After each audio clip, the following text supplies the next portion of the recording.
देखिए, डायबिटीज और ओवरवेट या ओबेसिटी दोनों ही प्रॉब्लम्स साथ साथ ही चल रही है। एक चीज दूसरे को बढ़ा रही है, जैसे कि ओबेसिटी या ओवरवेट डायबिटीज की प्रेवलेंस को भी बढ़ा रहा है। At the same time diabetic patients में ओबेसिटी ज्यादा है प्रेवलेंट। सो किसी भी बीमारी का हल निकालने के लिए हमको उसके जड़ तक जाना पड़ता है। डायबिटिक पेशेंट्स को अगर वेट लॉस हम प्रमोट करते हैं तो उनकी डायबिटीज कंट्रोल होती है। ओबीज एंड ओवरवेट पेशेंट्स में अगर हम वेट लॉस प्रमोट करते हैं तो उनमें डायबिटीज होने से बचती है। तो एक तरफ आप डायबिटीज होने से बचा रहे हो, दूसरी तरफ आप डायबिटीज के ट्रीटमेंट को और बेहतर बना रहे हो ताकि दवाइयों की रिक्वायरमेंट कम हो जाए। दूसरी चीज, डायबिटीज के जो कॉम्प्लिकेशंस हैं उनसे मरीजों को बचाया जा सके, क्योंकि डायबिटीज खुद से पेशेंट को नहीं मारती कभी। डायबिटीज से निकलने वाले जो कॉम्प्लिकेशंस हैं, चाहे वो लिवर को डैमेज हो, किडनी को डैमेज हो, हार्ट को डैमेज हो, नर्व्स को, आईज को, किसी भी चीज को डैमेज होके डायबिटीज का फलस्वरूप निकलता है। तो आप वेट लॉस को प्रमोट करके डायबिटीज के ट्रीटमेंट को इम्प्रूव कर रहे हैं। दूसरी चीज, जो आज के टाइम पे नई और बेहतर इंजेक्शंस आ गए, उनके साथ में वेट लॉस को सस्टेन करना बहुत आसान है। दूसरी चीज, वेट लॉस को सस्टेन करने के अलावा ये इंजेक्शंस न सिर्फ हार्ट और किडनी को बचाते हैं, बल्कि पेशेंट की लाइफ को पूरी तरीके से परिवर्तित कर देते हैं। जिन पेशेंट्स को इन इंजेक्शन से कोई साइड इफेक्ट्स होते हैं, उनके लिए, जिनका बहुत ज्यादा वेट है उनकी हाइट के हिसाब से, उनके लिए सर्जरी तक एडवाइजेबल है ताकि उनका वेट लॉस करा के उनकी डायबिटीज को रिवर्स किया जा सके, जिसको डायबिटीज रिवर्सल या रेमिशन कहते हैं। सो हमारे इस प्रोग्राम का ध्येय ये है कि हम जिन मरीजों को गाइडेंस, जो हमारे पास गाइडेंस के लिए आएंगे, हम उन मरीजों को स्टेप बाय स्टेप पहले समझ के कि उनकी दिक्कत क्या है, और फिर हर मरीज के हिसाब से, देखिए आपकी शर्ट इनको नहीं आएगी, इनकी पैंट इनको नहीं आएगी, यानी हर एक का कद काठी, हर एक की प्रॉब्लम अलग अलग है। इसको हम पेशेंट सेंट्रिक अप्रोच कहते हैं। पेशेंट सेंट्रिक अप्रोच, पेशेंट को समझ के उसकी दिक्कतों के हिसाब से उसको टेलर मेड ट्रीटमेंट देना, ये इस प्रोग्राम का ध्येय है।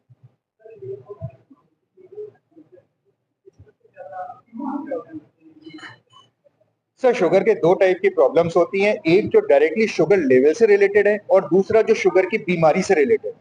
जो शुगर लेवल से रिलेटेड है, यानी जितना ज्यादा शुगर लेवल होगा उतनी ही दिक्कतें आएंगी। उसमें किडनी की प्रॉब्लम आती है, आंखों की प्रॉब्लम आती है और नर्व्स की प्रॉब्लम आती है। जो पैरों में कहते हैं झंझनाहट होती है, सो जाते हैं, सुन्न हो जाते हैं, ये प्रॉब्लम शुगर लेवल से रिलेटेड है।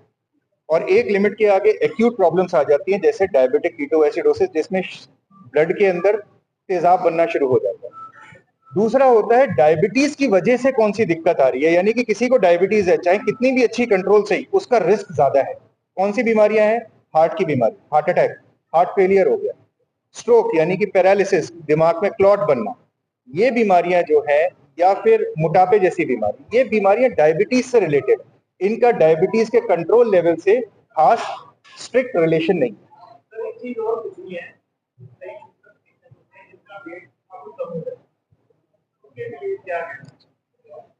आपने बिल्कुल बहुत बढ़िया चीज पूछी कि सर आप तो वेट कम करने की बात कर रहे हैं। कुछ मरीज या ज्यादातर मरीज जिनकी शुगर पता चलती है उनको जब 12% 13% पे होती है, तो सबसे पहला लक्षण होता है, यार मैं तो कोशिश नहीं कर रहा, मेरा वजन कम होता जा रहा है, शरीर लिस्सा होता जा रहा है। उसका कारण है इंसुलिन की कमी। इंसुलिन हमारी बॉडी में एक नॉर्मल बनने वाला हार्मोन है, जो कि हम कुछ भी खाएंगे तो इंसुलिन निकलेगा। जब किसी इंसान को डायबिटीज डेवलप होती है, टाइप 2 डायबिटीज की बात कर रहा हूँ, टाइप 1 डायबिटीज बिल्कुल अलग, वो ज्यादातर बच्चों में होती है और उसमें इंसुलिन बनना डे 1 से खत्म हो जाता है। जब इंसुलिन बनना ही खत्म हो गया तो उस बच्चे को पूरी जिंदगी इंसुलिन की ही जरूरत है, और टाइप 1 डायबिटीज में अब जीन थेरेपी का रोल चल रहा है। टाइप 2 की बात करें, जो कि ज्यादा 95% लोगों में टाइप 2 होती है, जो बड़ों में होती है, जब उनमें शुरुआत में शुगर बढ़ना शुरू होती है और कंट्रोल नहीं होती, तो जो बॉडी में इंसुलिन बन रही है वो कम पड़ जाती है।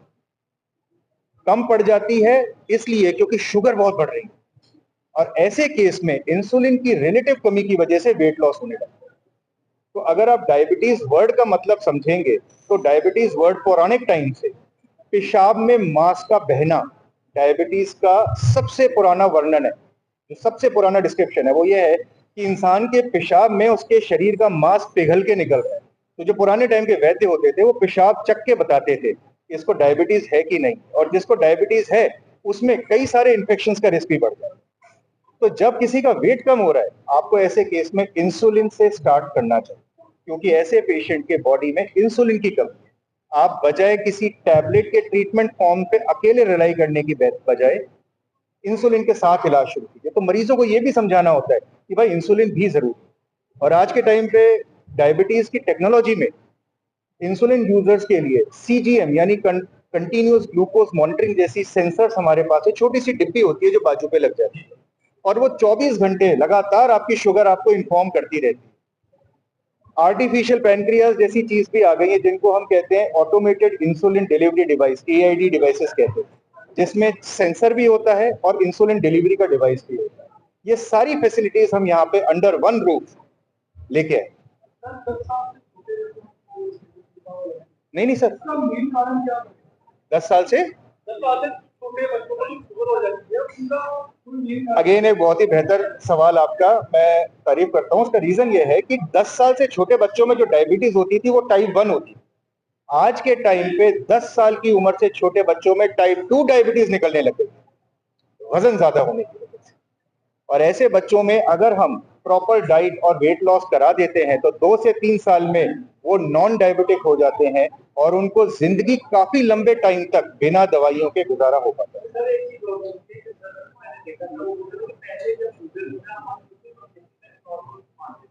लेकिन आज के दौर में जो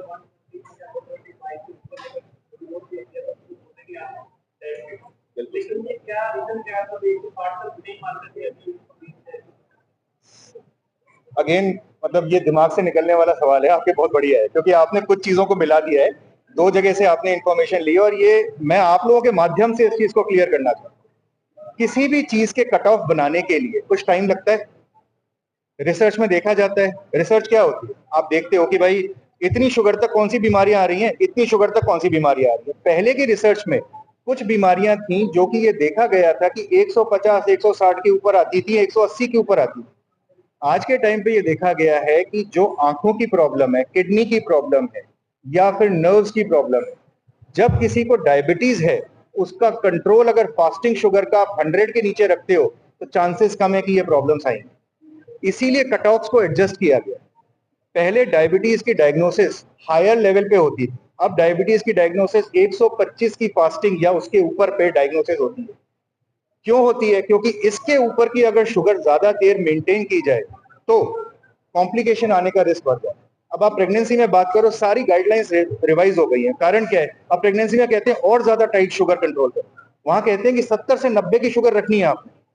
खाने के बाद की शुगर नॉर्मल पेशेंट के लिए 160 180 से कम होती है, प्रेगनेंसी में कहते हैं 140 से कम रखिए। क्यों? क्योंकि देखा गया कि जो बच्चा गर्भ में है उसके खराब होने के चांसेस, जैसे कि उसका सर बड़ा हो गया, बच्चे का सिजेरियन करना पड़ रहा है बच्चे के डिलीवरी के लिए, इन्फेक्शन हो गया गर्भ के अंदर, ये चांसेस ज्यादा आते हैं अगर शुगर 140 से ऊपर रैंडम खाने के बाद या फास्टिंग शुगर 90 से ऊपर।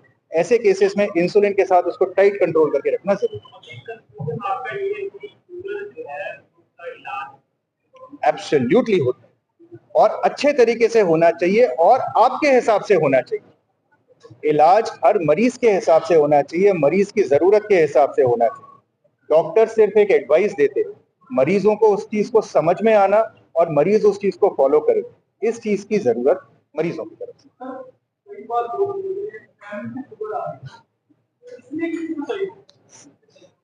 जेनेटिक जिसको हम कहते हैं प्रीडिस्पोजिशन, तो शुगर होने के कारण क्या क्या हो सकते हैं? फिजियोलॉजिकल हो सकता है, जेनेटिक हो सकता है, एनवायरमेंटल हो सकता है। आज के टाइम पे एनवायरमेंटल फैक्टर के कारण जेनेटिक फैक्टर्स पहले दिखने लगते। आपने देखा होगा कि आपसे 1 या 2 पीढ़ी ऊपर 60 साल तक शुगर कोई सोचता भी नहीं था। आज के टाइम पे एक जनरेशन पहले 50 की उम्र के आसपास शुगर आ जाती है, अब के टाइम पे 40 से पहले की एज पे शुगर आ रही है। 35 साल के लोग, जो कि ज्यादातर हम देखते हैं 35 37 की यही एज ग्रुप के लोग हमारे पास ज्यादा आ रहे हैं डायबिटीज के साथ में। उसका कारण क्या है? एनवायरमेंट। यानी कि अगर आपकी फैमिली में माँ की साइड से या पिता की साइड से शुगर है, किसी को भी शुगर है, तो आपको होने के चांसेस बहुत है। अब आपको किस उम्र पे आएगा ये आपके एनवायरनमेंट, आपकी लाइफस्टाइल डिक्टेट करती है। पहले के टाइम पे खाने पीने में प्रोसेस्ड फूड का यूज बहुत कम था। आज प्रोसेस्ड फूड के यूज के बढ़ने की वजह से और दूसरा स्ट्रेस की वजह से। अब आप देखो कि मैं आपको एक छोटा सा एग्जांपल देता हूँ, अगर सवेरे कोई डायबिटिक पेशेंट है, अगर उसकी कोई फोन पे इन्फॉर्मिंग होती है बिजनेस की, उसकी शुगर सडनली राइज करती है। अब सीजीएम से पता चलता है कि भाई ये तो कुछ खा ही नहीं रहा सवेरे उठ के, लेकिन इसकी शुगर सवेरे बढ़ रही है। फास्टिंग शुगर क्यों बढ़ रही है? स्ट्रेस की वजह से। द मोमेंट उसका दिमाग चलना शुरू होता है, उसकी बॉडी में काउंटर रेगुलेटरी हार्मोन्स निकलते हैं और शुगर बढ़ती है। तो ये आप पे डिपेंड करता है कि आप अपनी लाइफस्टाइल को कैसे मॉडिफाई करते हैं कि आपको शुगर किस उम्र पे आती है। चाहे आपकी फैमिली में शुगर चलती आई हो, आप उसको पीछे ढकेल के रख सकते हो, अपनी लाइफ को ठीक रखें। सॉरी, चेंज खत्म नहीं हो सकता, नहीं चेंज खत्म हो सकता सर। सर जो आपकी जीन्स में लिखा हुआ है वो कैसे बदल देंगे? कितने परसेंट शुगर के पेशेंट बढ़े? सर अगर प्रेवलेंस में कहा जाए तो प्रेवलेंस आज के टाइम पे 8.9% के आसपास इंटरनेशनल डायबिटीज फेडरेशन की रिपोर्ट के हिसाब से है, जो कि एक्सपेक्ट की जा रही है कि बढ़ के 12 से 13 हो जाएगी अप्रोक्सीमेटली 2045 तक। और ये करीब करीब 7 के आसपास थी आज से 3 दशक पहले। तो आप ये कह सकते हैं कि करीब 2% का इजाफा शुगर के मरीजों में हुआ है पिछले 2 से 3 दशकों में। आप क्या कहना चाहेंगे कि आपके आसपास ना आए?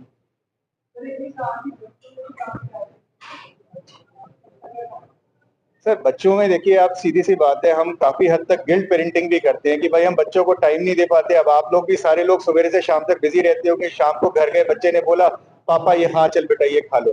तो हम खुद बच्चों की आदतों को इस तरीके से डेवलप कर रहे हैं कि कोई बात नहीं, अगर हम टाइम नहीं दे पा रहे तो ये कंपनसेशन। तो बच्चों की आदतें जो बचपन से बन जाएंगी। अब आपको याद होगा, शायद आप लोग जब छोटे हो गए तो मेरे हिसाब से मोस्ट ऑफ द टाइम खेलते रहते होगे। आज के टाइम पे बच्चे क्या खेलते हैं?